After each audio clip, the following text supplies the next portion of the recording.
N'est-ce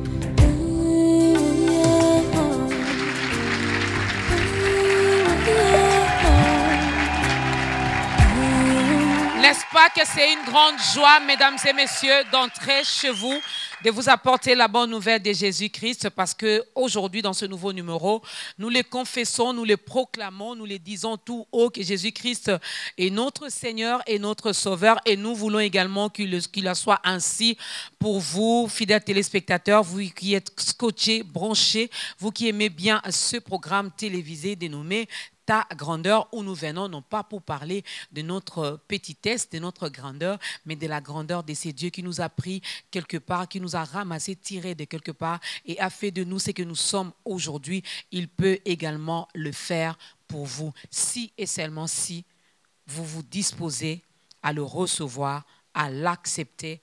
Parce que lorsque nous commençons déjà, lorsque nous recevons des serviteurs de Dieu venant de partout, nous le recevons de la part de ces dieux, de la part de notre Créateur. Alors c'est Dieu lui-même qui se présente devant vous et il est en train de frapper à la porte de votre cœur. C'est à vous de vous lever, d'ouvrir et de lui dire « J'accepte que tu fasses partie de ma vie ». L'occasion vous sera donnée également dans ce nouveau numéro de Ta grandeur. Mais juste le temps pour nous, au nom de la grande équipe de Ta grandeur, de vous dire encore shalom, que la grâce de Dieu vous localise de partout où vous vous trouvez. Vous nous suivez sur notre page Facebook Ta grandeur. Vous êtes également sur YouTube, mais ne soyez pas distraits, que rien ni personne ne vous empêche finalement de recevoir ce que l'Éternel va déverser dans ce nouveau numéro. C'est un serviteur de Dieu connu ou n'est pas connu peut-être par certains ou d'autres personnes, mais il est là de la part de Dieu. C'est l'instrument que l'Éternel s'est choisi lui-même, mesdames et messieurs, pour nous faire du bien, pour vous faire du bien, pour nous édifier, pour nous exhorter aujourd'hui. Je sais qu'on n'aura pas le temps de tout décortiquer, mais on aura l'essentiel. Alors ensemble, recevons l'homme de Dieu, le pasteur Patrick Ngoudia, n'est-ce pas, qui est là aujourd'hui pour nous bénir, pour nous faire du bien, pour nous parler de notre Seigneur Jésus-Christ. Je vous en prie, pasteur. N'est-ce pas que c'est une immense joie de recevoir le serviteur de Dieu, parce que je l'ai dit toujours et aujourd'hui je me permets encore de me le répéter, de le répéter encore pour dire nous connaissons en partie et nous prophétisons en partie. Aujourd'hui, certes, nous allons exploiter un thème que beaucoup ont exploité également lors de leur passage dans ce nouveau numéro, mais nous n'avons pas encore entendu l'homme de Dieu en train de nous prêcher, en train d'en parler. N'est-ce pas que c'est très bénéfique pour nous? Alors, installez-vous aussi confortablement chez vous à la maison pour recevoir ce que Dieu va nous donner aujourd'hui. Shalom, homme de Dieu, bienvenue. Shalom, maman Dorcas. Tout va bien? Oui, par la grâce de Dieu. Alors, c'est une première. Je l'ai fait toujours avec mes invités qui viennent pour la toute première fois dans ce programme. Yes. Certes, c'est une première, mais pas une dernière. Alors, on veut bien connaître votre grande histoire d'amour avec Jésus. Elle date de quand, cette histoire? C'est une histoire qui date de 86. J'avais à peine 12 ans. Je me vois un jour dans une vision. C'était dans un songe. On me donnait la Bible et une épée. Et je me suis réveillé le matin, j'en ai parlé à ma maman, dit voilà ce que j'ai vu. Alors comme elle était aussi dans une église de réveil à l'époque, elle m'a demandé d'aller voir son pasteur et de partager avec son pasteur. Mais avant cela, je venais d'avoir ma première communion dans l'église catholique. Alors je me suis dit, est-ce qu'on m'appelle à quelque chose ou si je deviendrai prêtre ou quoi? C'est alors que je vais voir le pasteur de ma mère qui va me dire que non, c'est que le Seigneur t'appelle au ministère. Il m'a dit non, l'épée symbolise la parole de Dieu.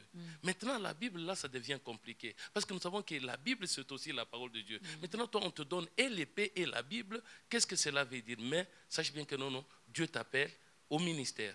Alors, je vais te demander, mais qu'est-ce que je dois faire? Ils vont me demander si j'acceptais d'être baptisé dans l'église de maman. Alors je me suis dit non, écoutez, moi j'aime bien l'église catholique. J'ai déjà été baptisé, j'ai eu ma première communion et j'attendais la confirmation. Et c'est après que non, je veux me dire que non, autant mieux voir un peu ce qui se passe dans cette église-là, chez les témoins du Christ. Je suis allé là-bas et puis on a suivi certains enseignements. Mais qu'est-ce qui va se passer? On n'était pas habitué dans l'église catholique à faire ce qu'on appelle, entre guillemets, jeûne, c'est-à-dire la grève de faim. Bon, on va découvrir c'était la grève de faim ou c'était le jeûne, tout ça. Alors quand on arrive là, il fallait d'abord, avant de passer dans leur baptême, là, il fallait suivre certains enseignements et puis être baptisé. Alors moi, on était interné quelque part, mais on a fait le premier jour, on n'a rien mangé. Le deuxième, alors je suis passé voir la maman qui vendait au marché. Je lui dis, mais moi je ne supporte pas vos histoires. Soit je quitte ou soit tu me donnes quelque chose à manger. Maman m'a acheté quelques beignets, je mangeais et voilà. Alors qu'est-ce qui va se passer? Alors j'attendais ce soir-là parce qu'on nous disait que non, il y avait des prophètes, il y avait des gens qui connaissaient. Si vous avez mal agi, vous n'avez pas suivi toutes les ordonnances, ils allaient vous démanteler. J'arrive là et puis j'étais là, on demande aux gens, mais ceux qui ont mangé, je me dis non, si c'est le véritable Dieu, qu'on vienne me toucher. Et rien ne s'est passé. Oh, je dis, ok. Allez. Le jour du baptême, on arrive là, c'était dans une rivière, c'est à Colosie, okay. Vers un hôpital qu'on appelle Mwangeji, c'était là. Il y avait une rivière, on arrive là avec l'homme de Dieu, il commence à faire sa prière, et là j'ai vécu certaines choses. J'ai vu quelques crapauds qui sortaient de l'eau, de la rivière, et après on m'introduit dans l'eau. Quand je sortais de l'eau, j'ai parlé de certaines histoires que je ne comprenais pas. J'ai parlé un peu. Après, quelque temps, je ne parlais plus et je suis allé demander à l'homme de Dieu pourquoi les autres continuent à parler en langue et chez moi il n'y a absolument rien. Il dit non, tu dois encore faire 2 prières et tu verras. Et c'est comme ça que non, on va évoluer là-bas. Après à un moment donné, je me suis dit non, je ne comprenais, ça n'allait pas avec moi. J'ai cherché quelque chose. Alors je vais encore me retrouver dans une église, là c'est Martyr. On va aller là-bas, bon, ça n'a pas marché. En fin de compte, je me retrouve chez le branhamiste. Là, je suis déjà à l'université. Je suis en préparatoire, j'arrive là, j'ai compris que non, là-bas, il y avait un message. Je suis allé même faire encore baptiser. Et malheureusement ou heureusement ce jour-là, quand on allait au baptême, il y avait coupure d'eau. Alors, je vais croiser quelques-unes de mes sœurs qui allaient chercher de l'eau. Alors, ils m'ont vu, comment est-ce qu'on était en train de me tremper dans une eau vraiment un peu boueuse là. Et ils sont allés raconter à la maison directement que non, ces gars-là, on ne sait pas qu'est-ce qu'ils cherchent. On l'a vu, on l'a encore baptisé quelque part. Je rentre à la maison, la nouvelle était déjà là. Mais qu'est-ce que tu cherches? Je dis la vérité. Là, j'étais chez les branhamistes. Alors, comme je faisais la Polytechnique, je vais croiser un ami un jour, on allait à l'université. On a parlé, un jour, je le croise, on préparait la Sainte Seine chez les branhamistes.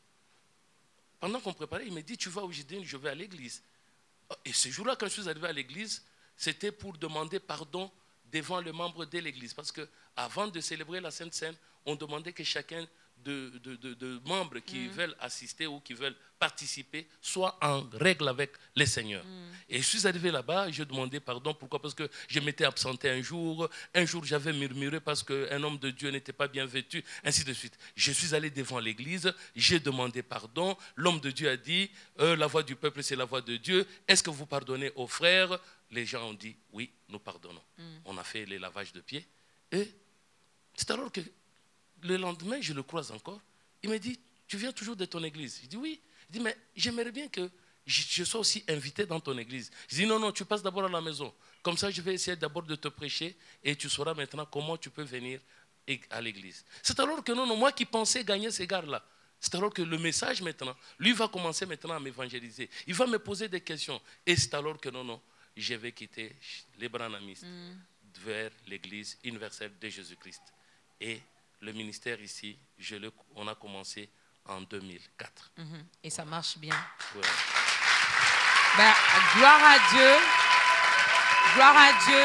Ben maintenant, je peux le dire ainsi que l'homme de Dieu est stable, n'est-ce pas? Il ne cherche plus. Il a rencontré la vérité qui est le Seigneur Jésus-Christ et il travaille pour que cette vérité soit également propagée à travers le monde. Voilà pourquoi il te donnera également, l'occasion te sera donnée ici pour que tu donnes également ta vie à Christ. Peut-être que tu cours, tu passes des églises en église, des maisons en maison, en train de chercher la vérité.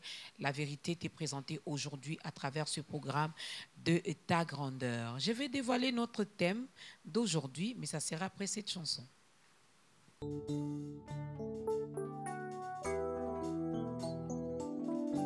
Alléluia. Avec la concentration de l'Éternel, nous allons commencer. Zambeta, tokosenga, kakayo, ulisabiso.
Tokosenga présence en Nzambe abulisa mosala nyonso tozosala azala na biso elongo.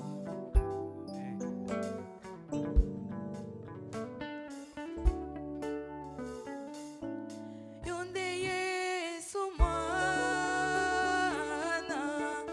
tokosenga kaka yo bulisa biso. Yesu mwana bulisa biso.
Voilà, nous avons besoin de lui. Lui, c'est le Saint-Esprit. Nous avons besoin de lui pour qu'il nous aide également à comprendre tout ce qui sera dit aujourd'hui dans ce nouveau numéro d'État Grandeur. Mesdames et messieurs, nous recevons les serviteurs de Dieu, les pasteurs Patrick Ngoudia de l'Église universelle de Jésus-Christ. On vous donnera également le programme de cette église, de cette assemblée. Alors, comme thème aujourd'hui, on veut bien parler de la prophétie et du miracle. La prophétie et le miracle, on en parle aujourd'hui. Comme texte de base, nous avons 2 Timothée, chapitre 3, le verset 16. Matthieu, chapitre 7, du 21 au 23e verset. Marc, chapitre 16, le verset 17 à 18. Des passages que vous connaissez, que vous avez déjà entendu parler. Mais nous allons développer cela avec notre invité. Alors, d'entrée des jeux, pasteur Patrick, comment vous expliquez ces 2 mots? C'est quoi la prophétie et c'est quoi un miracle? La prophétie, c'est une exhortation. La prophétie, c'est une édification. Donc, bref, la prophétie, c'est le message de Dieu, le message que Dieu nous envoie pour nous transformer. Voilà ce que nous appelons prophétie. Mais nous allons voir ce qui se passe aujourd'hui. Les gens veulent bien prédire certaines choses. Les gens veulent bien montrer ce qui va arriver après notre temps ou dans notre vie. Voilà ce que les gens... Ça, c'est vraiment une définition erronée de la prophétie. C'est pourquoi nous allons voir que non, toute la Bible, quand nous prenons les livres de Pierre, chapitre 1, vous prenez le verset, à partir du verset 19 de Pierre. Je pense que non, l'autre lecteur peut être... Vous pouvez également les lire à la maison chez vous, mesdames et messieurs. 2 Pierre. 2 Pierre, chapitre 1, 19 jusqu'au 21. Ok. 2 Pierre 1, 19, 21. Oui. Et nous tenons pour d'autant plus certaine la parole prophétique, à laquelle vous faites bien de prêter attention, comme une lampe qui brille dans un lieu obscur, jusqu'à ce que le jour vienne apparaître et que l'étoile du matin se lève dans vos cœurs. Sachez tout d'abord vous-même qu'aucune prophétie de l'Écriture ne peut être un objet d'interprétation particulière, car ce n'est pas par une volonté d'homme qu'une prophétie a jamais été apportée, mais c'est poussé par le Saint-Esprit que les hommes ont parlé de la part de Dieu. Voilà. Donc on nous montre que la prophétie, elle est dans l'Écriture. C'est que la parole, c'est une parole prophétique. Mais maintenant, pour comprendre bien, comme nous avons dit que non, la prophétie, c'est ce message qui vient pour édifier. On va prendre 1 Corinthiens, chapitre 14. 1 Corinthiens 14, 3 à 4. 1 Corinthiens 14, 3, 4. Oui. Celui qui prophétise, au contraire, parle aux hommes, les édifie, les exhorte, les console. Celui qui parle en langue s'édifie lui-même. Celui qui prophétise édifie l'Église. D'accord, c'est que le message qui vient pour édifier l'homme, le message qui vient pour que l'homme se réconcilie avec son Créateur, le message qui est caché dans l'Écriture, voilà ce que nous appelons la prophétie. C'est ce qu'on dit la prophétie de l'Écriture. C'est que l'Écriture véhicule la prophétie. La prophétie, c'est ça, la matière qui est dans l'Écriture. Cette matière qui est dans l'Écriture, voilà ce que nous appelons la prophétie. C'est pourquoi nous disons que non, voilà la prophétie, c'est le message divin, ces messages-là, dans la pensée de Dieu, qui vient pour édifier, qui vient pour consoler, qui vient pour que l'homme se réconcilie avec son Créateur. Qui vient pour transformer, vous l'avez dit également. Oui. Ça peut me transformer en bien ou en mal. Non, ça vient pour que l'homme se réconcilie avec son Créateur. Okay. L'homme a péché. Parce que le but, quand nous revenons, nous voyons que le but de la religion ou du christianisme, c'est quoi? L'homme était en communion avec le Seigneur. Et l'homme a rompu ce contrat, cette communion-là. L'homme est allé loin. Par quoi? Par le péché. Et maintenant, le Seigneur voudrait récupérer cet homme. C'est pourquoi il envoie son message pour que l'homme revienne à lui. C'est que cette transformation, c'est dans le bien. C'est-à-dire le message qui vient pour que l'homme renonce aux mauvaises actions, aux mauvais comportements, aux mauvaises pensées. Voilà pourquoi nous disons que c'est la transformation pour le bien. Je veux revenir là-dessus. Et c'est quoi un miracle? Le miracle. Vraiment, toute la Bible parle du miracle. Si je vais illustrer, je voudrais seulement revenir à quelques paroles de Jésus-Christ. Nous sommes dans le livre de Matthieu 12, 38e verset, à partir du 38e. Matthieu chapitre 12. 12. Oui. Commencez par le 38e verset, oui. Matthieu 12, 38. Oui. Alors quelques-uns des scribes et des pharisiens prirent la parole et dirent, « Maître, nous voudrions te voir faire un miracle. » Il leur répondit, « Une génération méchante et adultère demande un miracle. Et il ne leur sera donné d'autre miracle que celui du prophète Jonas.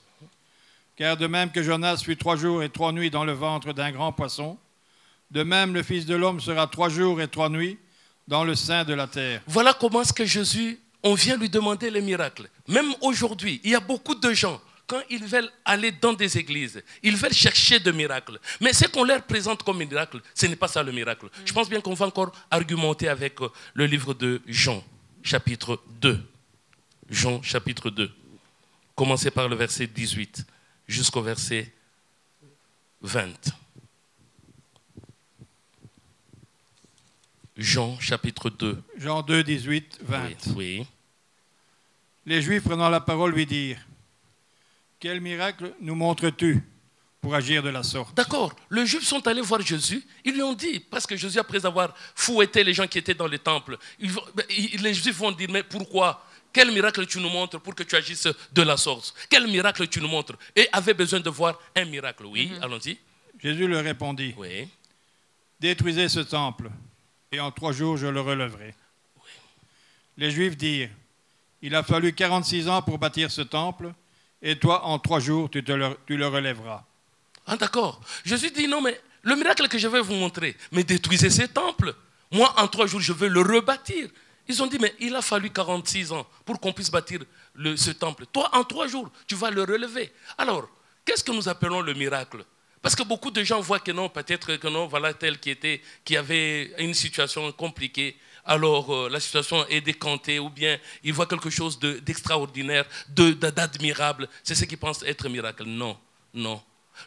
Ce que nous appelons le miracle, c'est quand l'homme arrive au renouvellement. Le renouvellement, c'est ça le miracle. Quand l'homme est renouvelé, quand la pensée de l'homme, les actes de l'homme, le parler de l'homme, nous voyons le renouvellement. Voilà le miracle. C'est pourquoi Jésus a dit...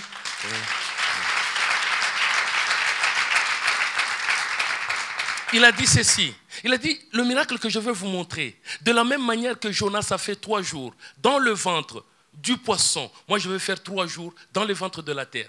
Mais il parlait de quelle terre? Parce que nous voudrions voir Jésus-Christ dans cette terre, Mama Dorcas, faire 3 jours et ressusciter. Alors, si je comprends bien, et si les téléspectateurs ont compris, le miracle n'a rien à voir avec le matériel. Je vous dis, c'est beaucoup plus avec l'homme intérieur. Dieu est esprit. Si Dieu est esprit, alors le comble c'est quoi? Les gens utilisent la pensée humaine pour chercher à comprendre Dieu. Pour comprendre Dieu, il faut l'esprit de Dieu.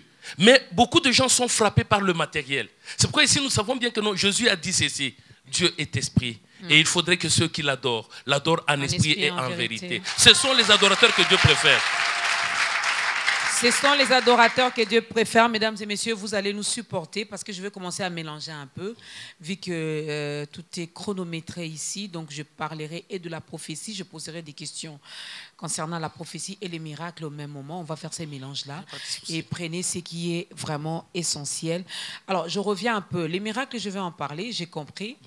Je vais également poser cette question que beaucoup d'entre nous veulent que je puisse la poser concernant le miracle. Donc, on retient quand même que c'est par rapport au spirituel, c'est par rapport à l'homme intérieur. Ça n'a rien à voir avec le matériel, d'après la définition du miracle dans la Bible. Alors, la prophétie vient pour nous transformer. La prophétie vient pour nous aider finalement à retrouver cette communion, à vivre dans cette communion avec le Père, avec le Créateur. Mais qu'est-ce que nous voyons à l'Église aujourd'hui? Qu'est-ce que nous voyons ici au Congo, en Afrique? Je vais rester dans la Bible, mais quelqu'un dira, ben, ce qu'ils ont vécu, ils sont passés. Mais ce que nous vivons aujourd'hui, Pasteur Patrick, par rapport à la prophétie, je me rends compte que ça n'a rien à voir avec la définition que vous avez donnée. De nos jours, les prophéties, je l'ai dit au pluriel, viennent pour nous séparer de nos familles. Les prophéties viennent pour détruire nos vies. Les prophéties viennent pour créer en nous la peur. Les prophéties viennent non pas pour nous rapprocher de Dieu, mais pour nous éloigner même de Dieu. Exactement. Le comble, c'est quoi? Nous avons une population naïve. Les gens n'ont pas la culture des lectures. Nous allons d'abord chercher quelque chose pour savoir d'abord que non, je suis devant un prophète. Mais quel genre de prophète? C'est pourquoi moi j'aimerais bien que même aux téléspectateurs, même à vous-même, je voudrais vous donner un testeur. De la même manière qu'on peut tester du courant, vous allez commencer à tester quelque chose. 1 Jean chapitre 4. Commencez par le premier verset. 1 Jean 4. 1 Jean chapitre 4. Commencez par le premier verset. C'est mieux que vous puissiez également ouvrir vos Bibles à la maison parce que les Congolais aiment bien les preuves à l'appui. Hein? Donc quand nous lisons, lisez également avec nous et cela va nous aider à comprendre. Oui. 1 Jean 4, 1. Bien-aimés, n'ajoutez pas foi à tout esprit, mais éprouvez les esprits, pour savoir s'ils sont de Dieu, car plusieurs faux prophètes sont venus dans le monde. Mais on nous dit il faut éprouver les esprits. Il ne faut pas donner foi à n'importe quel esprit. Éprouver les esprits. Mais nous, on n'a pas le temps d'éprouver les esprits. Mais comment Pourquoi le faire? Oui, c'est ça. On va y arriver. Vous savez quoi?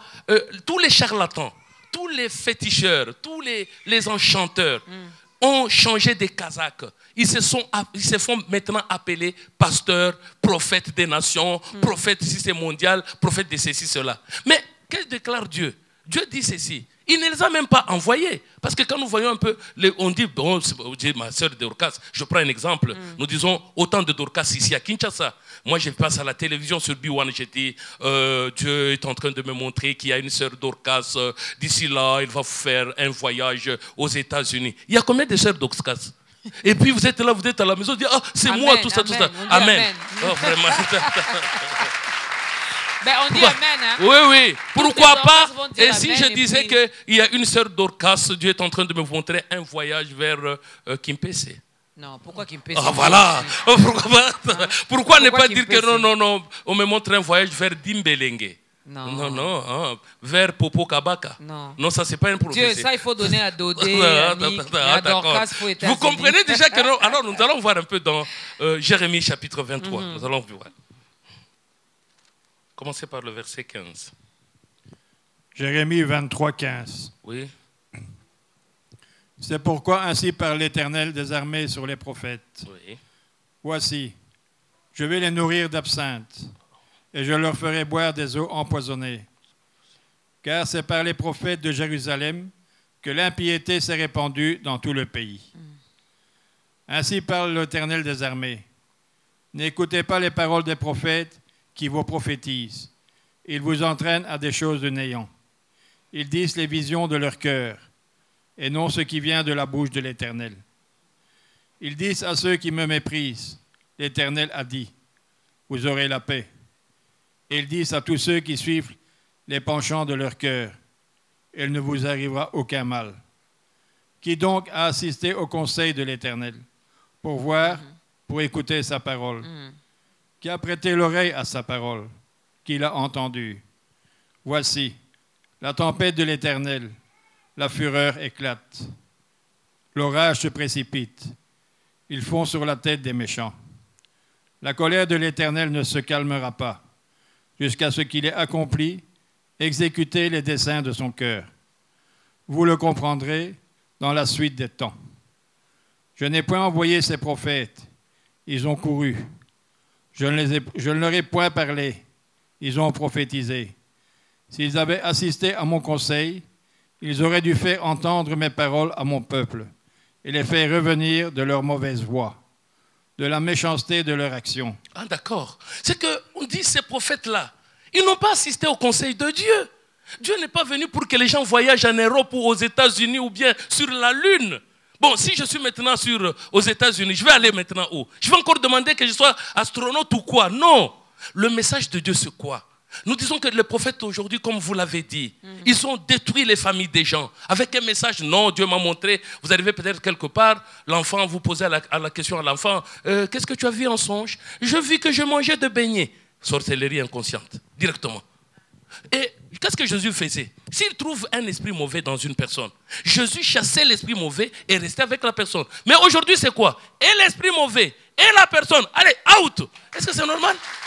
Parce que les esprits mauvais ont pris une mauvaise habitude. Oui. Je vais le dire ainsi. Comme si vous les connaissez bien. Quand je regarde la télé, vous passez même votre temps à communiquer avec eux. Donc, et les serviteurs de Dieu et les chrétiens, ils se sont habitués avec les mauvais esprits. C'est pourquoi maintenant il fallait Maintenant, quand on les chasse là, ils partent pas. On doit savoir voilà pourquoi d'abord. on décide de chasser. C'est quoi l'esprit mauvais d'abord? Comme vous dites que non, il y a les esprits mauvais. On doit les exorciser. C'est de le chasser. Bon, je vais vous donner un exemple. Quelqu'un qui est en train de mentir, c'est un bon esprit. C'est quelqu'un qui est en train de convoiter, c'est un bon esprit. Nous pensons que les mauvais esprits, c'est quand quelqu'un, on le frappe, on lui dit « Sors !» Non, je ne vais pas sortir. Tu es qui? Je suis la tante, je ne vais pas. C'est ce que vous pensez être esprit impur. Non, c'est faux. C'est du n'importe quoi. C'est pourquoi ici on nous dit ceci. Je n'ai pas envoyé ces prophètes. Ils ont couru. Ils sont allés donner leurs pensées. Ils vous regardent comme ça. Dieu me montre un voile. Mais il y a quelqu'un qui est en train de tirer ce voile. Ça veut dire quoi? Non, je vois que tu dois avoir un mari de nuit. Toi, si tu as le pouvoir, fais de ce mari-là qui devienne un mari de jour. Vous imaginez un peu de telles histoires. C'est comme nous disons ceci. La véritable prophétie, elle vient pour que l'homme revienne de sa mauvaise conduite. Okay. Si vous assistez au conseil de Dieu. Mais ce n'est pas ce que nous voyons aujourd'hui. Aujourd'hui, nous avons beaucoup de choses qui se passent. Il y a même des arrangements qui se font. Un homme de Dieu va chercher quelqu'un. Il dit, viens. Tu viendras à l'église, tu vas témoigner. Voilà, j'étais ceci, voilà ce que je suis devenu. Et à la fin, il aura son petit paquet. C'est pourquoi nous disons que Dieu n'a pas envoyé ses prophètes. Et ils sont allés prophétiser. Ils ne connaissent même pas la parole de Dieu. Parce que si vous connaissez la parole de Dieu, dans la parole, il y a une révélation. S'il y a une révélation, on va nous montrer que non, le prophète, depuis Moïse jusqu'à Jésus, ils sont venus avec un message pour rapprocher l'homme de Dieu et non pour diviser. Et non pour séparer les familles. Et aujourd'hui, si nous voyons les phénomènes Shege, le phénomène Kuluna, c'est causé par qui? Par les hommes de Dieu, par les charlatans. C'est pourquoi nous disons que non, l'Éternel ne les a pas envoyés. Y a-t-il une différence entre prophétie et prédiction humaine? Oui, la prédiction humaine, c'est ce que je vous ai dit ici, qu'il y a des gens qui peuvent prédire l'avenir. Mais ici, dans la parole de Dieu, de la Genèse et jusqu'à l'Apocalypse, comme nous l'avons dit, on dit, c'est une parole prophétique. Et cette prophétie-là, on va revenir un peu dans le dernier livre de la Bible, Apocalypse, chapitre 22. Vous allez commencer par le verset 18 à 19. Apocalypse 22, 18. Oui. Je le déclare à quiconque entend les paroles de la prophétie de ce livre. Celui qui entend, quiconque entend les paroles de la prophétie de ce livre. C'est que la Bible, c'est un livre prophétique. La Bible n'est pas venue pour nous prédire quoi là. Non, demain, Maman Dorcas, tu vas acheter un immeuble, Maman Dorcas, tu auras une... Non, c'est pas ça. La parole de Dieu n'est pas venue pour ça. Mais c'est pas mal si... Ça va nous aider à quoi? Ça va nous avancer à quoi? Dites-moi où Jésus était en train de dire aux gens, parce que nous allons revenir sur ça. Beaucoup de gens, Jésus dit ceci. Ça, c'est une petite parenthèse. Okay. Il y avait des gens qui sont venus le voir. Pourquoi? Parce qu'ils avaient un problème de partage d'héritage. Ils voient Jésus, ils demandent à Jésus, demande à mon frère de partager avec moi l'héritage. Jésus répond, il dit, mais est-ce que vous pensez que Dieu m'a envoyé pour partager vos biens? Il donne maintenant une parabole, il dit ceci. Les terres d'un homme riche avaient beaucoup rapporté. Cet homme va se poser la question. J'ai beaucoup de biens, mais je ne sais pas où serrer mes récoltes et où placer mes biens. Et cet homme va se dire ceci. Je vais casser tous mes dépôts. Je vais en bâtir de grands. Et je vais maintenant serrer toute ma récolte et tous mes biens. Et je dirai à mon âme, réjouis-toi, bois et mange. Et Dieu va lui dire, cette même nuit-là, ton âme te sera redemandée. Ce que toi tu as prévu là, ça sera pour qui? Il en est ainsi de celui qui est riche pour lui-même, mais qui n'est pas riche pour Dieu. Alors, la parole de Dieu, si c'est la prophétie, elle doit nous montrer comment nous devrons être en communion avec le Seigneur. Voilà, terminez un peu la lecture. Oui, allez-y. Si quelqu'un y ajoute quelque chose... Si quelqu'un y ajoute quelque chose... Dieu le frappera des fléaux décrits dans ce livre. On dit, voilà, nous avons la prophétie de ce livre. On ne doit pas ajouter. Je vais vous donner un petit exemple. Un exemple. La prophétie du livre, c'est que toute la Bible, de la Genèse jusqu'à l'Apocalypse, il y a une prophétie. Quand Dieu dit, au commencement, Dieu créa le ciel et la terre, c'est une prophétie qui veut dire quoi? Si pour un homme, quand on dit Dieu a créé le ciel et la terre, Maman Dorcas va montrer quoi? Au-dessus, la terre, il montre en bas. Ça, c'est la pensée d'homme. C'est ça, ce n'est pas la prophétie de Dieu. On doit maintenant comprendre que la prophétie, c'est l'inspiration qui est dans l'écriture. La prophétie, c'est la révélation qui est dans l'écriture. Si nous comprenons selon la pensée de Dieu, là, nous sommes dans la prophétie. Comme nous avons dit, si quelqu'un ajoute quelque chose à cette prophétie, regardez un peu comment les gens ajoutent quelque chose. Par exemple, pour les offrandes, les gens vont offrir à Dieu. Qu'est-ce que les gens offrent au Seigneur? Qu'est-ce que le Seigneur demande qu'on puisse offrir? Je vais vous donner quelque chose. Les gens vous diront seulement que non, Dieu demande de lui apporter de l'argent, de lui apporter tout ce que vous avez. C'est bien beau. Mais ils ne suivent pas ce qui est écrit. Parce qu'on a dit de ne pas ajouter ni retrancher. Nous allons prendre Lévitique 2, verset 13. Lévitique chapitre 2. Vous allez lire le 13e verset. Lévitique 2, 13. Tu mettras du sel sur toutes tes offrandes. Tu ne laisseras point ton offrande manquer de sel. Signe de l'alliance de ton Dieu. Sur toutes tes offrandes, tu mettras du sel. Je sais bien que même Maman Dorcas, depuis qu'elle est née, elle n'a jamais lu ces versets ici. Voilà. Voilà. Même les téléspectateurs, ils n'ont jamais lu ça. Ils se posent la question, c'est où? C'est dans la Bible. Et puis quelqu'un dira même, va même peut-être ajouter pour dire, c'est l'Ancien Testament. Mais tout ce que vous faites là, c'est quoi? C'est le Nouveau. On dit ceci. Tu ajouteras du sel sur toutes tes offrandes. Tu ne peux pas laisser ton offrande manquer du sel. Signe de l'alliance de ton Dieu. Sur toutes tes offrandes, tu dois y mettre le sel. Comment est-ce que les hommes de Dieu peuvent nous expliquer ça? Parce qu'il nous dit seulement, on ne paraîtra pas dans la main du Seigneur les mains vides. Mais maintenant, ici, on dit de chercher du sel. Sel de table, sel de cuisine, sel marin. C'est quel genre de sel? Vous comprenez déjà que non. Si maintenant, vous arrivez dans une assemblée où les gens apportent les offrandes sans sel, mais il faut punir ces gens. Mais expliquez le sel. Là, voilà, maintenant. Vous voyez maintenant. Elle est curieuse d'expliquer. C'est quel sel comme ça? Voilà. Dès que l'émission passe, pour ceux qui auront au culte les dimanches, ils vont apporter les sels. Voilà. Oui. Bon, maintenant, vous avez bien posé la question. Vous avez dit qu'il fallait qu'on explique les sels. Mais il fallait d'abord aussi qu'on puisse parler un peu de l'offrande qu'on va mélanger avec le sel. Beaucoup de gens nous brandissent Malachie chapitre 3, apporter les dîmes, ainsi de suite. Mais ces gens-là ne lisent jamais Malachie chapitre 1. On va commencer par le verset 13. On lit d'abord et puis je vais vous expliquer c'est quoi le sel. On lit et la chorale nous prépare la deuxième chanson déjà. Okay. Malachie chapitre 1, commencez même par le verset 8. 8, et puis vous allez prendre 12 à 14. Malachie 1, 8. Oui. Quand vous offrez en sacrifice une bête aveugle, n'est-ce pas mal? Quand vous en offrez une boiteuse ou infirme, n'est-ce pas mal? Offre-la donc à ton gouverneur. Te recevra-t-il bien? Te fera-t-il bon accueil? Oui. 12. Ok.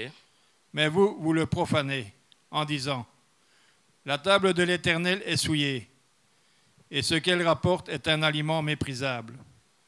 Vous dites, quelle fatigue, et vous le dédaignez, dit l'Éternel des armées. Et cependant, vous amenez ce qui est dérobé, boiteux ou infirme. Et ce sont les offrandes que vous faites. Puis-je les agréer de vos mains, dit l'Éternel. Maudit soit le trompeur qui a dans son troupeau un mâle et qui voue et sacrifie au Seigneur une bête chétive.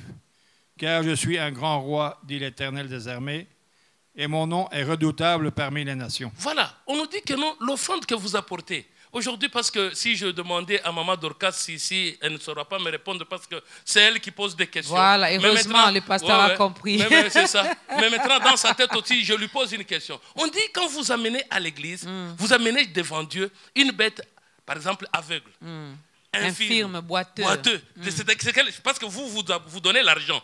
Vous pouvez me montrer l'argent qui boite? L'argent qui est infirme, l'argent qui est boiteux. 100 francs. 100 francs sa boîte, hein. 50 francs. Voilà. Déjà abîmé, déchiré. Voilà un peu comment est-ce que, comme nous ne comprenons pas la sagesse de Dieu, on pense que maintenant, quand on dit que non, malheur, maudit soit les trompeurs, qui a dans son troupeau ce qui est vigoureux il offre ce qui est chétif. C'est ça, les petits billets ou bien comment? C'est ça, vous voyez déjà que non, les enfants de Dieu n'arrivent pas à comprendre. Et Jésus même a continué à dire ceci. On dit quand tu offres et que tu penses que tu as un problème, laisse ton offrande, va te réconcilier. Est-ce que c'est ce qu'on nous dit quand on fait les appels de fonds? Nous allons à l'église pour passer notre temps, au lieu de recevoir la parole de Dieu, nous sommes là seulement pour la faire de pont. On vient, seulement les gens donnent de l'argent. C'est quoi ça? Est-ce que Dieu a besoin de l'argent? Qu'est-ce qu'il va en faire? C'est pour vous dire ceci. On a dit il fallait que nous puissions offrir. Qu'est-ce que nous allons offrir et qu'est-ce que nous allons mettre comme dissel? Nous avons ce que nous appelons l'offrande de chaque jour, l'offrande perpétuelle. Je ne sais pas si vous vous donnez ça chaque jour. Parce que Dieu nous a dit dans le livre d'Exode. Exode. Je me rends compte que certains passages, on pourra seulement les donner, ils vont le lire. Oui. Sinon, s'il faudra tout lire, on n'aura Et pas... vous savez, c'est ça les mal que nous avons, c'est ce qui nous ronge. On n'a pas cette culture de lecture. On aime bien qu'on vienne nous donner certaines choses sans même référence. C'est comme qui dirait, voilà, chaque mois, ma soeur Dorcas, là où elle prie, elle va payer la dîme. Pourquoi? Parce qu'on lui donne toujours Malachie chapitre 3, verset 10, apporter. Mais les jours où je dirais à maman de prendre sa dîme et de manger, selon les Écritures, je pense qu'elle sera bouleversée. Bon, qu'on nous dise quand même, elle sera bouleversée. C'est ça. Nous sommes dans Exode 29, verset 38 à 39. Exode 29, 38. Oui. Voici ce que tu offriras sur l'Éternel. Non. Voici ce que tu offriras sur l'autel. Voilà. Est-ce que dans des églises aujourd'hui, nous avons l'autel? On dit voici ce que tu offriras sur l'autel. L'autel, c'est l'estrade. L'autel, c'est du côté de la chair. C'est quoi l'autel? Oui, allons-y. 2 agneaux d'1 an. 2 agneaux d'1 an. Chaque jour. Chaque jour. À perpétuité. À perpétuité. Vous allez me dire que non, ça c'était l'Ancien Testament. Jésus a dit ceci. Pour ne pas lire, comme Maman Dorcas a dit ceci, il y a d'autres versets qu'on va les donner. Ça, vous allez lire, mais vous allez continuer d'abord avec ça. Vous allez lire Matthieu chapitre 5, 16, 17. Ça, vous allez lire à la maison. On dit ceci. Je ne suis pas venu pour abolir la loi, mais je suis venu pour l'accomplir. Tant que le ciel et la terre ne disparaîtront pas, il ne disparaîtra pas même un seul iota. On dit l'offrande perpétuelle, c'est un agneau d'une année. Vous donnez ça le matin, l'autre le soir. Oui, allez-y. Tu offriras l'un des agneaux le matin, oui. L'autre agneau entre les 2 soirs. Bon, si nous nous posons la question, on dit, tu vas offrir l'un des agneaux le matin, l'autre entre les 2 soirs. Mais chaque jour. Un jour à combien de soirs? Nous savons qu'un jour a un soir. Mais ici, on nous dit entre les 2 soirs. Les 2 soirs peuvent signifier quoi? C'est pourquoi nous demandons ceci. La prophétie, c'est la révélation qui est cachée dans l'Écriture. Si l'homme arrive à comprendre cette révélation, là maintenant il saura plaire au Seigneur. Parce que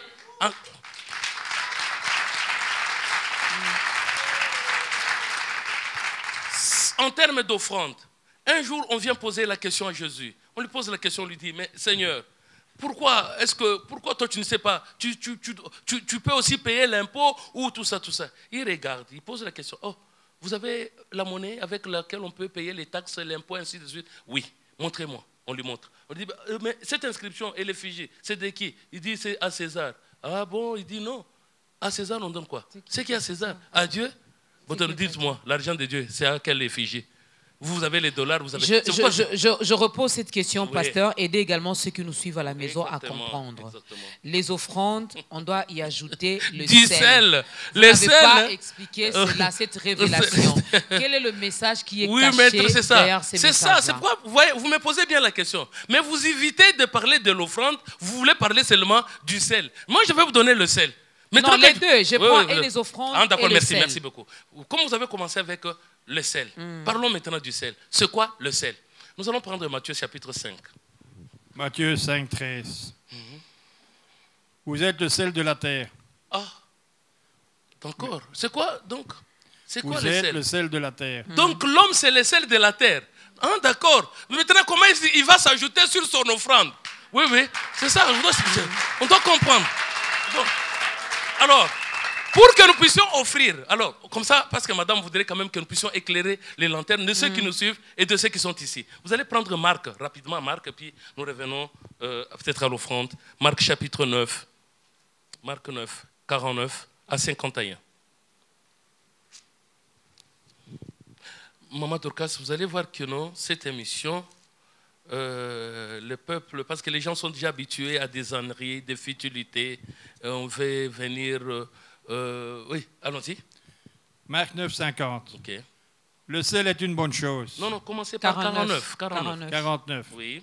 Car tout homme sera salé de feu. Oh. On dit tout homme sera salé de feu. Comment on peut saler quelqu'un de feu?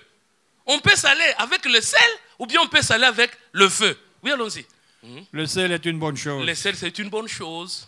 Mais si le sel devient sans saveur, Si le sel perd sa saveur, avec quoi l'assaisonnons-nous? oui.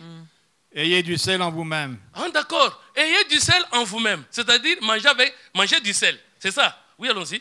Oui. Et soyez en paix les uns avec les autres. Ah, d'accord. Amen. Ah, d'accord. C'est que nous voulions comprendre que non. Le sel, parce qu'on a dit, vous êtes le sel de la terre, vous êtes la lumière du monde. C'est que ce sel-là, c'est ça la lumière que nous devrons monitorer au monde. Mais maintenant, il fallait que nous puissions maintenant comprendre. Quand nous parlons de l'offrande, nous parlons de quoi? 1 Pierre, chapitre 2. Comme ça, on peut passer à une autre question. 1 Pierre, chapitre 2. Vous commencez par le 3e verset. 4, 5, 6. 1 Pierre 2, 3. Si vous avez goûté que le Seigneur est bon, Je ne sais pas si les gens ont déjà goûté que le Seigneur est bon. Vous le goûtez avec notre... Comment?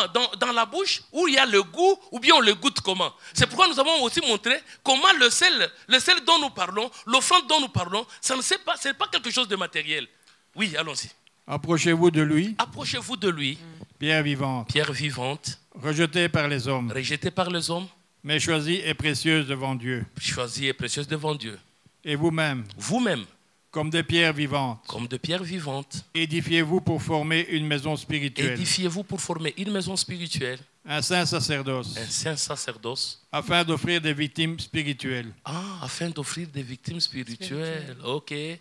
agréables à Dieu par Jésus-Christ. Ah, d'accord. Ce ne sont pas des victimes matérielles, ce n'est pas charnel. C'est qu'il y a quelque chose de spirituel que nous devons offrir à qui? À Dieu, qu'on nous arrête avec tous ceux qui sont en train de faire des chantages. Non, l'offrande du prophète, l'offrande de ceci, l'offrande de... Non. Nous Dieu. allons écouter la deuxième chanson. Pasteur Patrick, dans votre église, on met les offrandes, oui ou non? Mais les offrandes à Dieu, pas l'argent.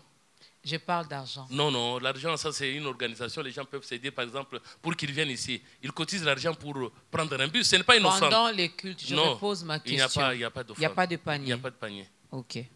Deuxième chanson. Ne soyez pas scandalisés pour ça. Non. Yesu ni nani.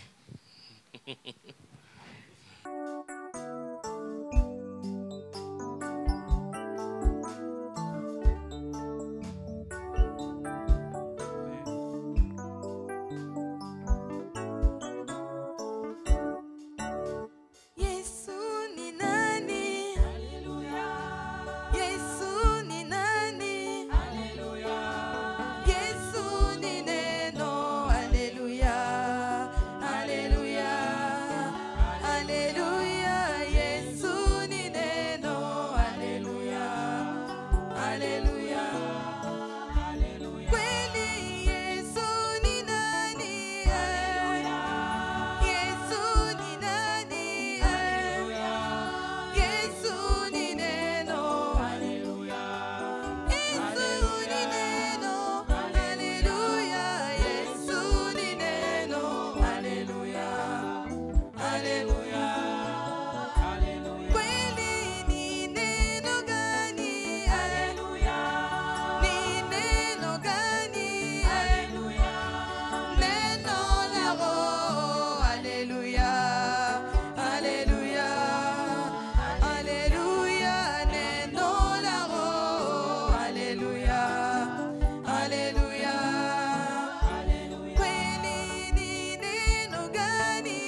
Il est le chemin, la vérité et la vie. Nous parlons de notre Seigneur Jésus-Christ qui est la parole. Que cette parole vous fasse également du bien aujourd'hui. Que cette parole fasse du bien à une personne qui nous suit avec beaucoup d'attention.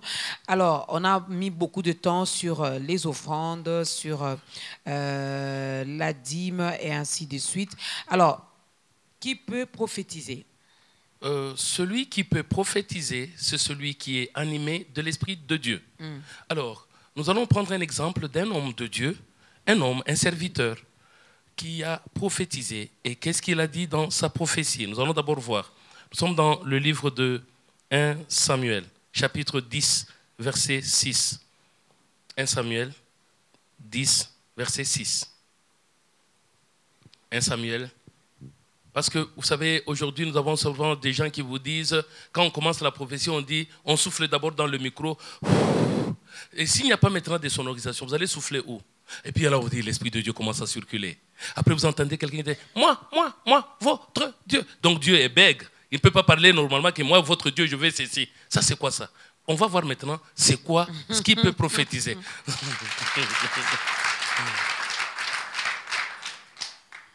1 Samuel 10, 6. L'Esprit de l'Éternel te saisira. Tu prophétiseras avec eux et tu seras changé en un autre homme. Ah, d'accord. C'est-à-dire que non, celui qui peut prophétiser doit avoir l'Esprit de Dieu, mais ça doit être quelqu'un qui est transformé, quelqu'un qui est devenu un autre homme, qui est devenu un homme nouveau. Mais ce n'est pas ce que nous voyons aujourd'hui. Moi, je peux m'arranger comme les gens se font. Ils le font comment? Je m'arrange avec une petite copine qui est à l'église, qu'on appelle prophète. Et nous avons des renseignements sur les gens, d'abord de l'église ou bien de l'extérieur. Même comme aujourd'hui, j'ai votre numéro. Après un moment, quelqu'un vous appelle. Maman Dorcas, Dieu m'a montré quelque chose. Mais comment tu as su mon numéro? Dieu m'a donné même les numéros. Ah bon?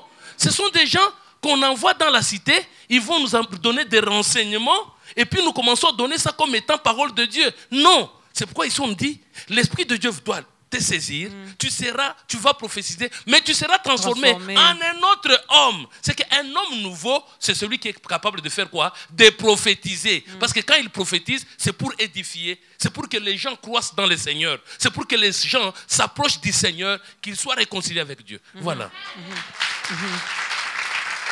Et dans cette prophétie, dans ce message de l'ainsi dit l'Éternel, il peut également me prévenir par rapport à quelque chose de pas bien que le malin est en train de préparer peut-être pour me nuire, ou nuire à ma famille. Vous savez, il y a ce que nous appelons la manifestation de Dieu. C'est différent de la prophétie. Okay. Dieu peut se manifester. Vous sortez comme ça, et puis vous voyez par exemple que non, vous avez perdu vos clés. Commencez à chercher les clés. Mais c'est une manifestation. Dieu peut vous épargner d'un danger comme ça. Ou bien quelqu'un peut vous dire seulement, ou bien vous entendez quelqu'un, non, tu sais, ces derniers temps, il ne faut pas faire la ligne, par exemple, Kinsuka, voilà. On vous prévient, mais vous n'allez pas prendre. Je vais vous donner d'abord un petit exemple. Un homme habitait Lupin, et à côté de sa maison, il y avait un chantier. Et il y avait un enseignant qui était en train de garder la petite bicoque qui était là. Alors, la femme de ce monsieur-là était un enseignant. Alors, qu'est-ce qui s'est passé? En allant en ville, on prenait le voisin là, sa femme, par un bon monsieur. Alors, quand il sortait, au lieu de l'amener directement à l'école, il passait à l'hôtel. Il sortait avec cette femme-là. Alors, un jour, il arrive devant un feu rouge vers la poste. Il arrive là, il était seul au volant. Un fou sort, vient lui dire, ce que toi tu fais avec la femme d'autrui là, tu ne sais pas que Dieu est en train de te voir? Le monsieur était crispé au volant. Crispé au volant. Après, c'était maintenant le feu vert.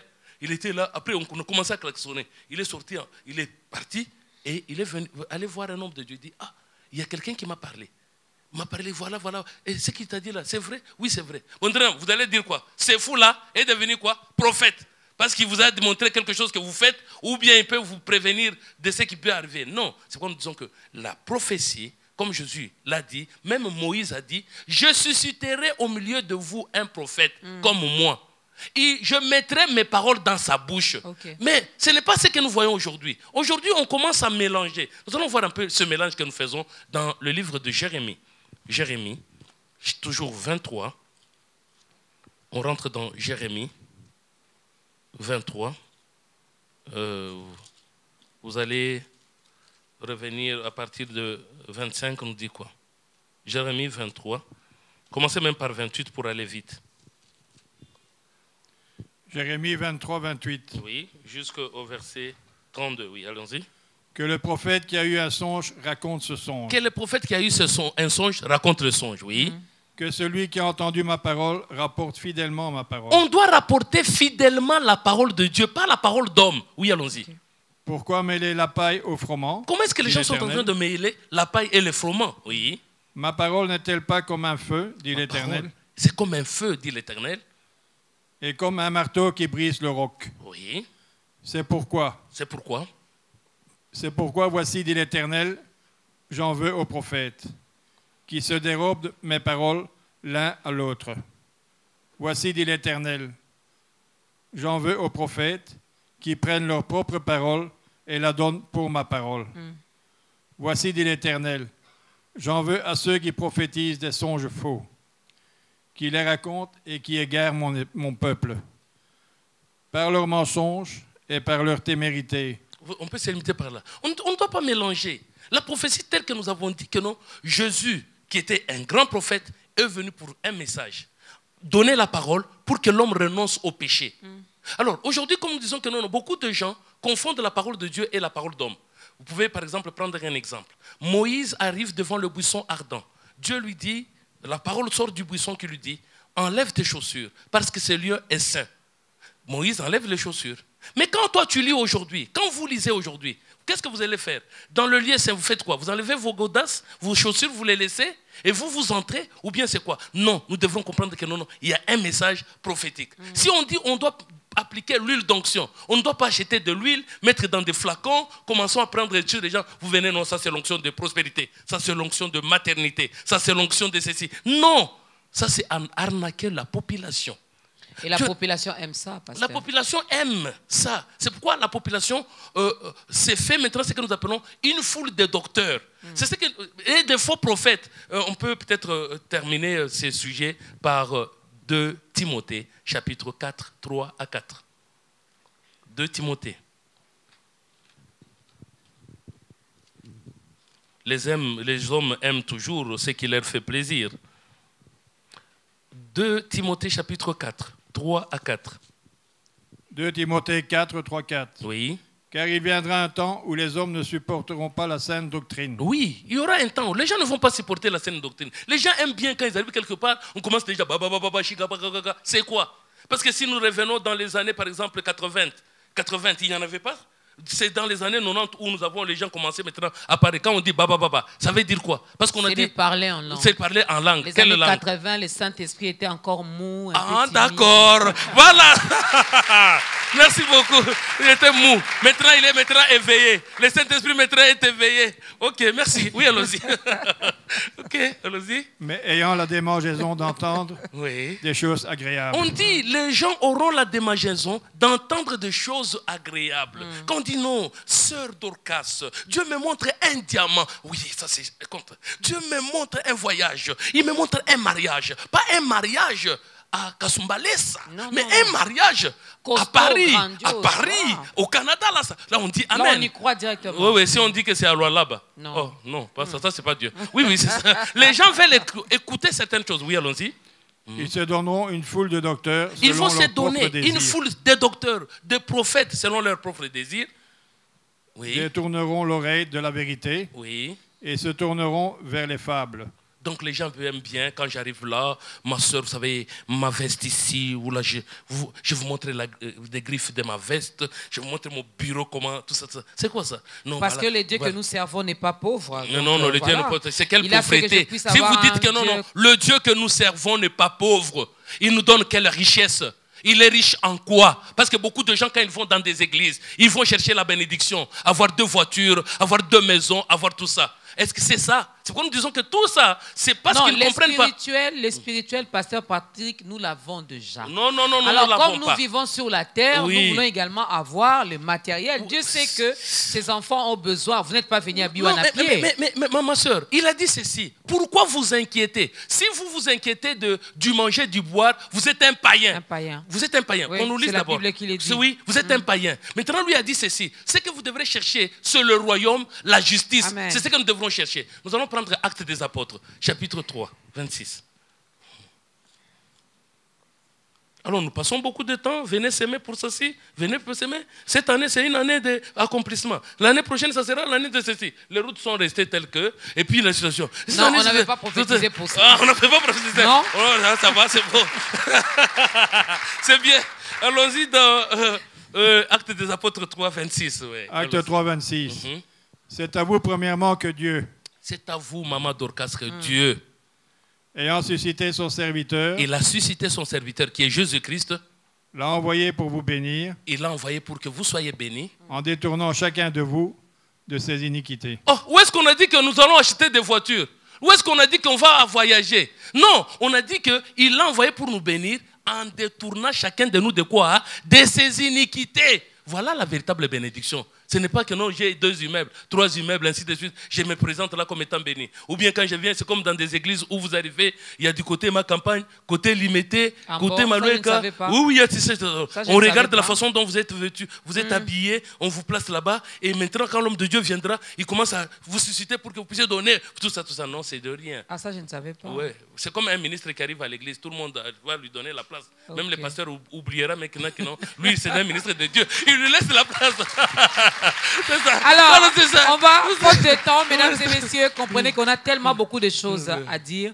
Il y a tellement beaucoup des explications également pour que nous arrivions finalement à comprendre et que chacun de nous, je crois, je suis convaincu au-dedans de moi, qu'à la fin de ce nouveau numéro, arrivera peut-être à comprendre, à s'interpeller et à comprendre si je suis dans le bon ou dans le mauvais. Je suis dans le vrai ou je suis dans le faux. Le miracle. Oui. À propos J'aimerais de bien miracle, que nous puissions parler de miracle. Oui. Vous détruirez ces temples Vous allez en le 3 rebâtir. jours, je vais les rebâtir. On a parlé de cette transformation de l'homme intérieur.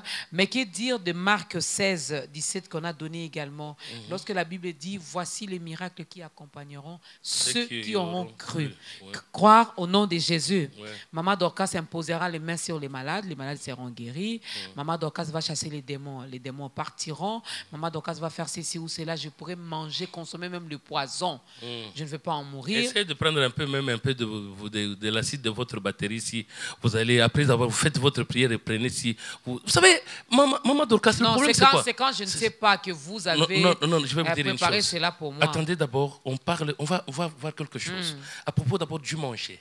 À propos du manger, après maintenant nous allons comprendre si vous prenez quelque chose comme l'acide, vous prenez même des sortes de la poubelle, si ça va vous faire quelque chose. On va se laisser mordre même par les serpents. Les serpents, ils ne vous feront rien. Mais vous avez même peur, vous aussi. Quand vous voyez même des souris, les geckos, tout ça, sans effet. Vous êtes esprit de poursuite, tout ça. Vous voyez un peu comment est-ce que vous êtes devenu.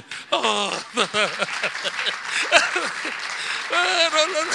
C'est bon ça. Donc on lise un peu Matthieu. Esprit de poursuite. Esprit de poursuite, esprit de pauvreté, même les esprits que Dieu n'avait pas créés, on les a créés ici au Congo. L'esprit de célibat, esprit de... Donc il y a beaucoup d'esprits de pauvreté. Il y a trop d'esprits au Congo ici. Hein, c'est ça. Donc on lise d'abord le livre de Matthieu. Matthieu, chapitre 15. Matthieu 15. Vous allez prendre à partir du verset 3 jusqu'au verset 10, rapidement. Dodé, il faut m'aider aussi par rapport au temps. Il me reste combien de temps? Exactement. Aujourd'hui, nous allons déborder. Bien. Commencez par le deuxième verset. Matthieu 15, 3. Non, commencez par 2. 2. Pourquoi tes disciples transgressent-ils la tradition des anciens? On pose la question à Jésus. Pourquoi tes disciples sont en train de transgresser la tradition des anciens? Car ils ne se lavent pas les mains quand ils prennent leur repas. Ah bon? Avec Ebola, avec tout ce que nous avons ici, les disciples de Jésus, eux ne se lavaient pas les mains. Maman Dorcas aujourd'hui, telle qu'elle est là, comme elle croit, elle ne se lave jamais les mains avant de manger. Allons-y. Non, il n'y avait pas d'Ebola. À l'époque, là, il n'y avait pas de musique. Oui, allons-y. C'est pourquoi il s'y lavait les mains. Oui, allons-y. Il leur répondit. Il leur répondit. Et vous? Et vous? Pourquoi transgressez-vous le commandement de Dieu au profit de votre tradition? Oui, allez au verset 5 directement. 5. Mais vous, vous dites, celui qui dira à son père ou à sa mère, ce dont j'aurais pu t'assister est une offrande à Dieu. Ce n'est pas tenu d'honorer son père ou sa mère. Vous annulez ainsi la parole de Dieu au profit de votre tradition. Oui. Hypocrite. Isaïe a bien prophétisé sur vous quand il a écrit « Ce peuple m'honore des lèvres, mais son cœur est éloigné de moi. Oui. C'est en vain qu'il m'honore, en enseignant des préceptes qui sont des commandements d'hommes. » Ayant appelé la foule à lui, la foule, il lui dit « Écoutez et comprenez. Ce n'est pas ce qui entre dans la bouche qui souille l'homme, mais ce qui sort de la bouche. C'est ce qui souille l'homme. » Ça veut dire que non, aujourd'hui, si vous prenez ce qui est dans la poubelle, vous mangez, ça ne vous fera rien.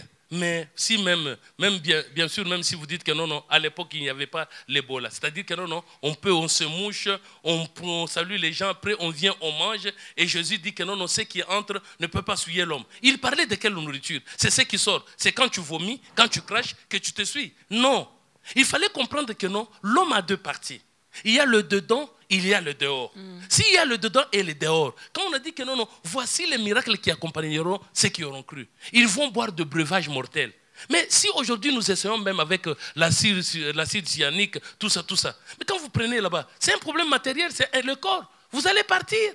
Mais, parce que Jésus a dit ceci, ne craignez pas celui qui peut tuer le corps. Craignez celui qui peut tuer quoi? L'âme et l'esprit est envoyé dans la gêne. Est-ce que vous comprenez? C'est pourquoi maintenant, nous devrons maintenant comprendre, les enfants de Dieu mangent par où? Quand il a dit, vous devrez manger, par exemple, mon corps, c'est comme qui dirait, il prend le pain, il dit, voici mon corps, prenez ceci qui est mon corps, qui est répandu. Donc voilà, ceci, c'est votre sang. Est-ce que les gens comprennent cela? C'est pourquoi je veux vous donner l'exemple, par exemple, vous allez arriver dans toutes les assemblées. Certains dimanches, on prend un morceau de pain. La Sainte Seine. La Sainte Seine. Et ils pensent que c'est biblique. Mais ils ont oublié une chose. On a dit de prendre le pain sans levain. C'est-à-dire, eux définissent le pain sans levain comme étant le pain sans levure.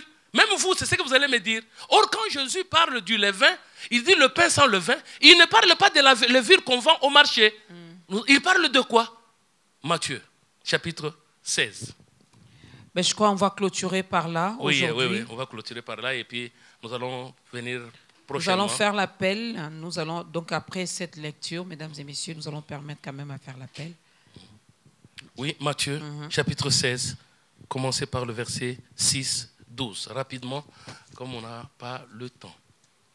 Matthieu 16. Matthieu 16, 12. Oui. Alors ils comprirent. Non, Matthieu 16, 6 à 12, oui. Matthieu 16, 6. Jésus leur dit. Gardez-vous avec soin du levain des pharisiens et des sadducéens. Gardez-vous avec soin du levain des pharisiens et des sadducéens, oui. Les disciples raisonnaient en eux-mêmes. Même les disciples d'antan ne comprenaient pas. Ils commençaient à réfléchir. C'est parce que nous n'avons pas pris de pain. Et c'est parce qu'on n'a pas pris le pain. Oui. Jésus, l'ayant su, dit. Oui. Pourquoi raisonnez-vous en vous-même, gens de peu de foi, sur le fait que vous n'avez pas pris de pain? Êtes-vous encore sans intelligence? Ah, d'accord, la parole de Dieu demande quand même qu'on soit intelligent, mais par rapport à Dieu, pas l'intelligence où nous allons distinguer. Non, ça c'est par rapport à Dieu. Oui, allons-y. Et ne vous rappelez-vous plus les 5 pains et les 5000 hommes? Oui. Et combien de paniers vous avez emportés? Oui. Ni les 7 pains et 4000 hommes, et combien de corbeilles vous avez emportés? Oui. Comment ne comprenez-vous pas que ce n'est pas au sujet du pain que je vous ai parlé? Gardez-vous du levain des pharisiens et des sadducéens. Alors ils comprirent que ce n'était pas du levain du pain qu'il avait dit de se garder, mais de l'enseignement des pharisiens et des sadducéens. Ah d'accord, c'est que le levain dont Jésus parlait, qu'on ne doit pas mettre dans le pain, c'est l'enseignement. Maintenant, on peut fabriquer un pain, on cuit un pain sans enseignement là-dedans. Voyez un peu comment est-ce que les gens n'ont pas la sagesse de Dieu. Ils n'ont pas l'intelligence de Dieu. Et vous allez voir, on prend le petit morceau de pain. Et vous voyez maman Dorcas, telle qu'elle est là, instruite, tout ça. Elle se dit enfant de Dieu. On lui présente un petit morceau de pain. Ceci le corps de Jésus. Il dit Amen. Et puis le pain là, il va le déposer à la toilette. Est-ce que c'est normal? Non! C'est pourquoi il fallait que l'homme comprenne que le levain dont on parle, c'est l'hypocrisie. Cet enseignement basé sur l'hypocrisie, c'est ça, cet enseignement-là qu'il fallait enlever. On va peut-être enchérir avec 1 Corinthiens, chapitre 5. 1 Corinthiens 5, 6 à 8. 1 Corinthiens 5, 6. Oui. C'est bien à tort que vous vous glorifiez. C'est bien à tort que vous vous glorifiez. Ne savez-vous pas qu'un peu de levain fait lever toute la pâte? Oui. Faites disparaître le vieux levain, afin que vous soyez une pâte nouvelle, puisque vous êtes sans levain. Donc la pâte nouvelle, c'est une personne. Allons-y. Oui. Vous êtes sans levain, car Christ, notre Pâque, a été immolé. Célébrons donc la fête non avec du vieux levain, mais avec un levain de malice, non avec un levain de malice et de méchanceté, mais avec les pains sans levain de la pureté et de la vérité. Je ne sais pas si on a déjà été dans une église où on nous présente ça, c'est le pain de la vérité. Ça, c'est le pain de la pureté. Non, le pain doit descendre du ciel. Comme Jésus a dit, le pain de Dieu, c'est celui qui descend du ciel et donne la vie au monde. Pour l'instant, nous ne sommes plus dans les signes religieux. Quelqu'un qui porte une croix, quelqu'un qui pense que non, si je m'habille en blanc, les vêtements maintenant font que je devienne un enfant de Dieu. Si je prends un mouchoir de tête, je mets sur ma tête, je suis proche de Dieu. Si j'enlève mes godasses, je suis près de Dieu. Si je prends un peu de vin, Non, c'est pourquoi nous disons que non, Dieu il est esprit. Il faudrait que nous puissions comprendre que non. Le véritable miracle, comme vous avez dit, doit se manifester dans l'homme. L'homme, Maman Dorcas, qui est là, a 3 parties. Maman Dorcas a l'esprit, Maman Dorcas a l'âme, il a le corps. Mais maintenant, nous vous disons bien que Jésus-Christ, qui est la parole de Dieu, trouve sa place dans votre esprit, dans votre âme et dans votre corps pour que vous soyez un témoignage vivant, comment en pratiquant les bonnes œuvres, en étant ce que nous appelons l'homme nouveau qui se transforme dans la vérité, mais qui a l'image de Dieu, qui a à la ressemblance de Dieu. Voilà pourquoi Jésus a dit que non, je vais faire 3 jours et 3 nuits dans les ventres de la terre. Il a dit détruisez ces temples. C'est pourquoi vous avez vu que non, tout ce que nous sommes en train de dire, les offrandes, la sémence, les sels, on détruit les temples qu'on a bâtis pendant 46 ans pour les construire dans 3 jours. En 3 jours. Alors, nous allons aider également cette personne qui nous suit en ce moment, qui a bâti, je ne sais pas ce qu'il a bâti dans sa vie pendant autant d'années. Je ne sais pas vous avez quel âge aujourd'hui, mais voilà une très bonne occasion qui se présente, mesdames et messieurs, pour vous permettre également d'entrer dans la grande famille des enfants des dieux, de comprendre que vous n'êtes pas n'importe qui, que vous n'êtes pas seulement physique, mais vous êtes beaucoup plus spirituel, car en réalité dans l'homme, c'est l'esprit. Alors je vais demander au pasteur Patrick, qui est notre invité, de regarder la caméra qui est en face de lui, brièvement, d'aider cette personne, ce papa, cette maman, cette soeur, ces frères, à donner également sa vie à Christ. Oui, bien-aimés, vous qui nous suivez maintenant, nous devrons comprendre que nous avons 2 chemins. Il y a le chemin resserré et le chemin qui est spacieux, qui est tellement large. C'est qu'en lisant la Bible, vous pouvez lire la Bible et en bout de course, vous vous retrouvez dans l'enfer. Comme nous avons donné le livre de Matthieu 7, 21, 23, on dit que non. Il y aura des gens, on dit ceux qui disent Seigneur, Seigneur, n'entreront pas tous. Les uns diront, nous avons prophétisé, nous avons fait des miracles, nous avons chassé les démons, nous avons fait autant de choses. Et il vous dira que non, je ne vous ai jamais connu. C'est pourquoi il faudrait que vous puissiez comprendre les Écritures. Les Écritures ici, il y a un esprit. C'est ça la prophétie. Si nous arrivons à comprendre ce qui est écrit, c'est pourquoi nous avons dit 2 Timothée 3,16, on dit toute Écriture est inspirée de Dieu, utile pour enseigner, pour convaincre, pour corriger, pour instruire dans la justice. C'est que quand vous lisez l'Écriture, cherchez l'inspiration qui est cachée. C'est pourquoi nous parlons du logos et du réma. Nous vous disons bien que non, toi tu comprennes la parole de Dieu. Si tu comprends la parole de Dieu, si tu comprends les langages cachés qui est dans la Bible, là tu pourras maintenant savoir comment pratiquer les bonnes actions. Et sachez bien que en pratiquant les bonnes actions, en étant saint, à l'intérieur comme à l'extérieur, si on purifie, on sanctifie les 3 entités de l'homme, là tu auras accès dans le royaume céleste. Mais si tu restes avec un message où on te promet comment est-ce que tu vas acheter des voitures, où tu seras peut-être ministre, député, président, ou que sais-je encore, sache bien que tu peux avoir tout le monde, tu peux gagner tout le monde, mais en fin de compte, il n'y a pas de rançon pour ton âme. C'est pourquoi je vous invite à accepter la véritable parole de Dieu, qui est prêchée dans la pensée de Dieu, pour que vous ayez la vie éternelle et que vous soyez sauvés.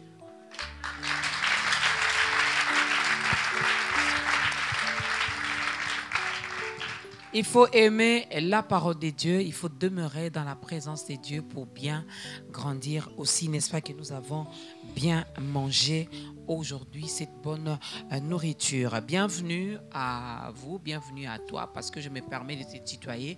Je me dis, nous sommes déjà dans une même famille, on est frères et sœurs, donc on peut se tutoyer. Alors si tu n'as pas une église d'attache, il y a un autre numéro qui est affiché au bas de l'écran. On pourra toutefois vous orienter vers une très bonne église. Alors pourquoi pas vers l'église universelle de Jésus-Christ. Pasteur Patrick, parlez-nous brièvement de l'église, le programme de l'église, vous recevez quand? Oui, le programme de l'église, nous avons quelques cellules à ma campagne, à Jamaïque, au Kankokolo. Mais là où nous avons ce que nous appelons l'école de la sagesse, c'est sur l'avenue de la Presse numéro 10, au quartier Founa 2, non loin au croisement des avenues Bokassa et Founa. Là, nous sommes chaque lundi à partir de 17h, c'est l'école des serviteurs. Le samedi, nous suivons ce que nous appelons le chemin, la vérité et la vie à partir de 14h30. Les dimanches, c'est à 9h. Voilà le programme. Un seul culte les dimanches? Oui, bon, les codymes, là, on ne compte pas. Et puis, dans les cellules aussi, nous avons d'autres cultes. Hein, Okay. C'est ça. Alors, les gens qui veulent nous suivre, ils peuvent suivre sur YouTube l'émission de Timothée 3,16. Ils auront les interprètes parce que nous faisons beaucoup d'émissions, beaucoup de messages pour que qu'on rapproche, que l'homme rentre à sur l'originalité de la parole, à cette parole-là qui est la saine parole, la saine doctrine. Parce qu'aujourd'hui, nous avons des doctrines des démons, nous avons des doctrines d'hommes qui prolifèrent partout. Nous voudrions bien que les gens reviennent à la parole de Dieu. Nous faisons ce que nous appelons le chemin. Dans le chemin, on va découvrir la vérité. De cette vérité va nous donner la vie éternelle. Et cette vie éternelle, ce n'est pas que le jour où vous mourrez, vous commencez. Non, la vie éternelle, nous la commençons sur la terre ici. C'est voilà un peu le programme de l'église. Donc suivez sur YouTube ce programme de 2 Timothée 3,16 avec l'homme de Dieu, le pasteur Patrick Ngoudia. Vous avez l'adresse de l'église. Comment faire également pour vous contacter? Le numéro c'est plus 243 9 98 32 34 68. Hein, plus les préfixes, plus 243 et puis 85 132 12 92. Voilà. Moi, j'ai dit au nom de la grande équipe de ta grandeur, un grand merci à l'homme de Dieu, le pasteur Patrick Ngoudia. C'était un réel plaisir. Il y avait tellement beaucoup de choses à dire, n'est-ce pas, mesdames et messieurs, mais faute de temps, c'est la télé, tout est bien chronométré. Vous allez remarquer comme moi qu'au lieu de jouer, d'écouter 3 chansons, on n'en a écouté que 2. Ben, la troisième, on va danser pour la gloire de notre Dieu. Merci à la chorale, merci à l'assemblée, merci aux hommes de Dieu qui sont là, aux servants de Dieu qui sont là, qui sont venus soutenir le pasteur Patrick. Est-ce que vous pouvez pousser des cris de joie et acclamer pour la gloire de ces dieux? Ça n'est fini. Voilà pourquoi il s'élève déjà. C'est une façon de vous dire que nous sommes arrivés pratiquement à la fin de ce nouveau numéro de ta grandeur, où nous avons eu l'honneur et le plaisir de recevoir l'homme de Dieu, le pasteur Patrick Ngoudia de l'église universelle de Jésus-Christ. Vous avez l'adresse, vous avez son numéro, vous avez également le programme. Ben, allez-y si vous avez des questions, des préoccupations par rapport à tout ce que nous avons dit ici. Passez, contactez directement l'homme de Dieu. Nous allons tous nous lever. Faites la même chose également chez vous à la maison. Le pasteur Patrick va clôturer ce moment avec une courte prière parce que nous avons commencé avec ces dieux et nous voulons bien terminer également ce nouveau numéro avec lui. Et après, on écoutera la dernière chanson. Éternel Dieu Tout-Puissant, Dieu d'Abraham, d'Isaac et de Jacob, nous te disons merci. Merci, merci Seigneur, de nous avoir parlé, Seigneur, de tes oracles, Seigneur, de mystères cachés depuis les temps anciens. Plaise à toi que tu puisses, mon Dieu, ouvrir les yeux, les oreilles intérieures de tes enfants pour qu'ils puissent retenir ta parole, demeurer dans ta parole, Seigneur. Ils pourront, mon Dieu, avoir la vie éternelle. Bénis tous ceux-là qui nous ont suivis. Bénis celle qui a présenté cette émission, ceux-là qui ont assuré la technique, Seigneur, ceux qui nous ont assistés, Seigneur Dieu Tout-Puissant. Mon Dieu, que tu leur donnes une longue vie, une bonne santé. Oh Dieu, que le bonheur, la grâce, Seigneur, les accompagne dans leur vie, au nom de Jésus qui règne dans tous les siècles de siècles. Amen.